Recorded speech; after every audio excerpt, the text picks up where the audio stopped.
Hi and welcome to another Type with me. In today's video I just want to go over the .agent files and AI workflows in Google Anti-Gravity. So in Anti-Gravity, rules and instructions are a powerful way to customize my behavior, enforce project standards and automate repetitive tasks. Based on my current configuration, here is how you can use and define rules. Global rules. Global rules are directives that I must always follow without exception. They take precedence over my default instructions. How it works: you create markdown files like the global behavior file you currently have active. Automatically read these and inject them into my core system prompt.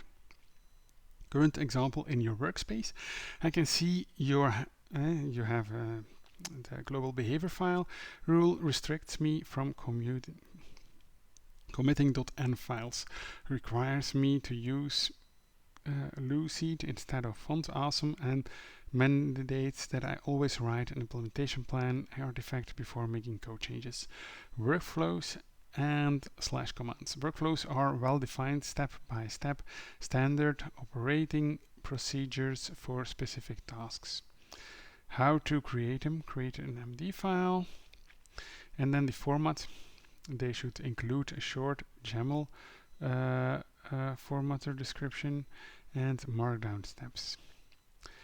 If they match / command like /create unit test, you can invoke them directly in our chat, or I will automatically reference them in your request. Implies it like this. So that could be a cool one. I'm just gonna do this, then create unit test, and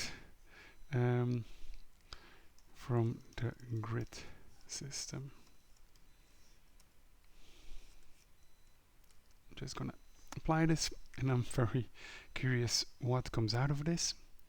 So let's just find out.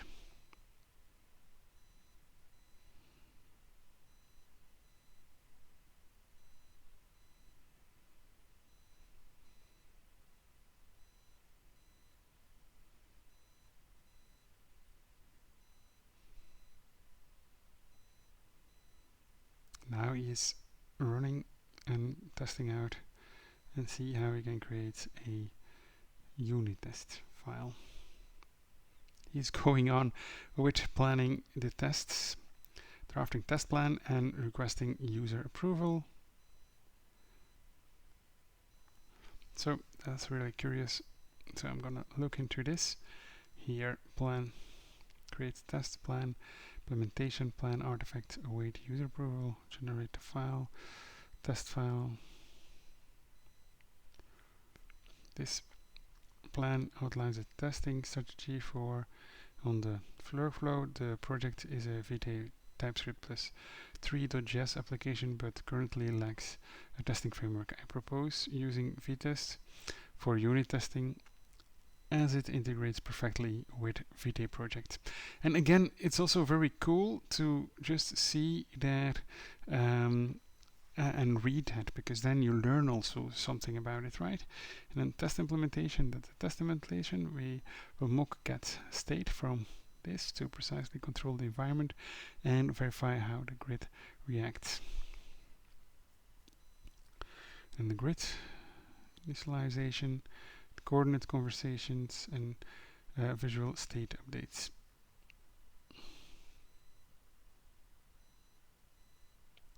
And actually you can then say, okay, I want to do some kind of feedback onto it or not. But then here, please review the test cases above. Is using VT acceptable for this project? I'm gonna say yes.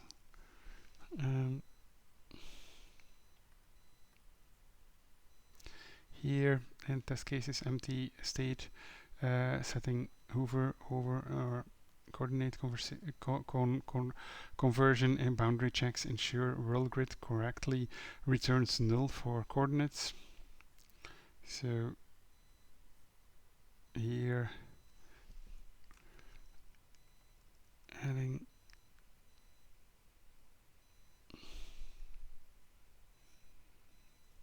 some more edge cases, please. Alright, and then we say here proceed.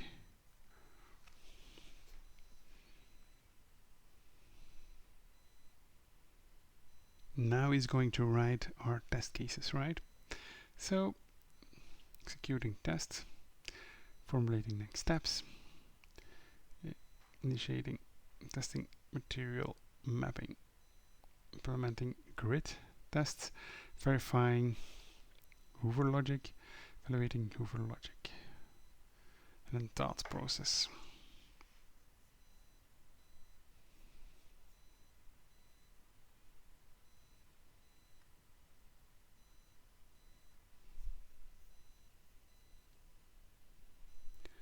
And then you can see what the walkthrough is of this step, right?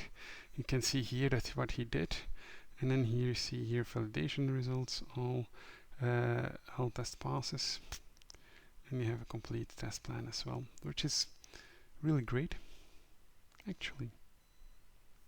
You can see here what he did. He created here a grid system with a lot of test cases in here, which is, in my opinion, very awesome.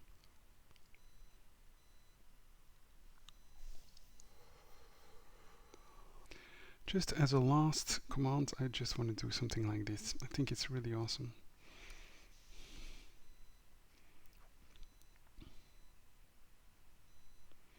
So I asked to add multiple levels of stages of a tree, a baby growing. So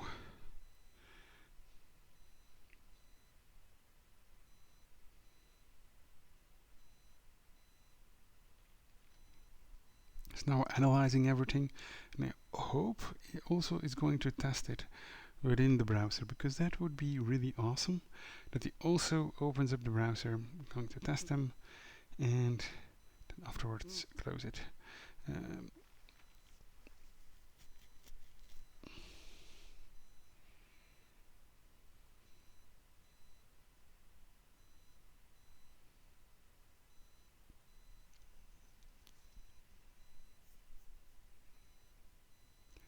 So you see he has an implementation plan, so we can open it, and then here you can read it. You can see what he plans to do, propose changes, game state, you introduce export type, tree stage, baby, grown, growing, mature, aging, add stage, tree stage to the plant tree type. In plant tree, newly planted trees will initialize as baby. In trick, which runs every 3 seconds, loop through all state trees, and based on the elapsed time, update their stages.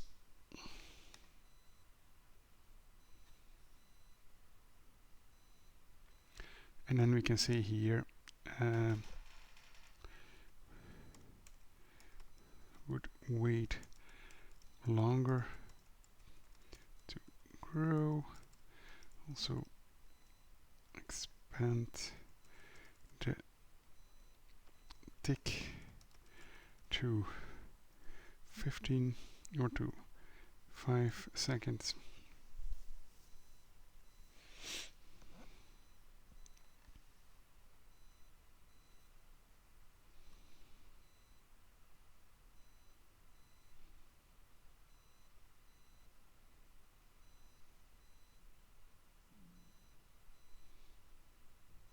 It's really cool. And here you see we can remove the one of growing trees array animation, because the smooth lerp logic will naturally animate the tree from 0 up to, and then organically to 0.7, 1.0, etc. over time. And just the gentle tree sway logic, so smaller baby trees saw less aggressively than mature ones, and aging trees barely sway at all to represent a stiffened trunk.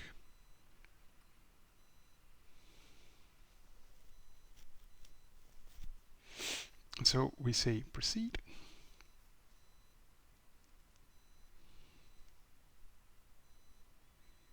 Now the agent is refining the implementation plan, editing 3 stages, defining 3 states, calculating 3 stages, implementing the tree planning, and then integrating tree mesh scaling. This is really insane actually. And then he got certain thought process. And you see, you don't always see what the agent is doing. You can do so with it's a lot of text, a lot of thinking going around. Of course, here you can go to the implementation plan. You can go to the tasks, and you can see here, for example, what the tasks are that he's going to do. Phase 3 verification, verify changes built correctly. And so normally he's going to open up the browser and he's going to check this, right? So I'm very curious. I hope he's going to do that. And then we can see how the trees are growing.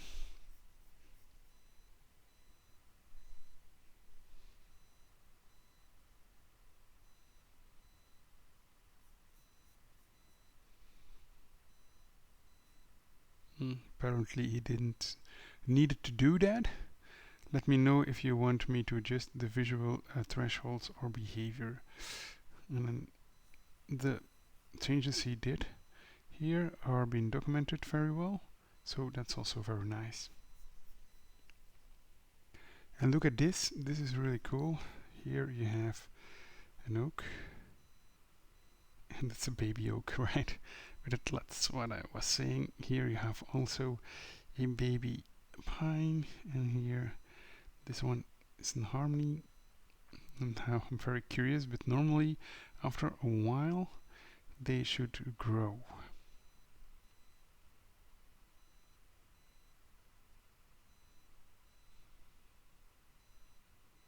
Of course, we get more money, and then we can grow more trees, right?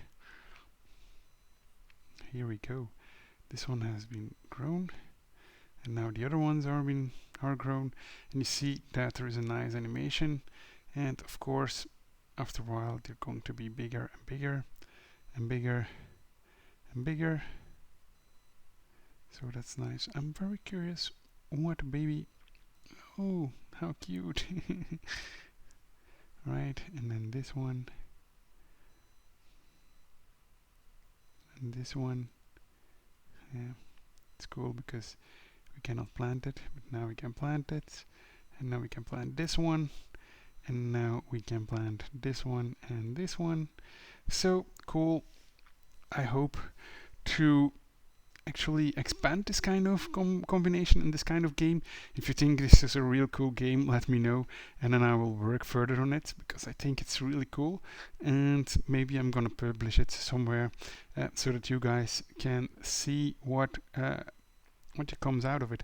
I think this is a great adventure to do so, and maybe I'm gonna provide or create more videos about Google Anti-Gravity and this game, so maybe we can also grow this over time and learn together how we can very easily create software with Google Anti-Gravity.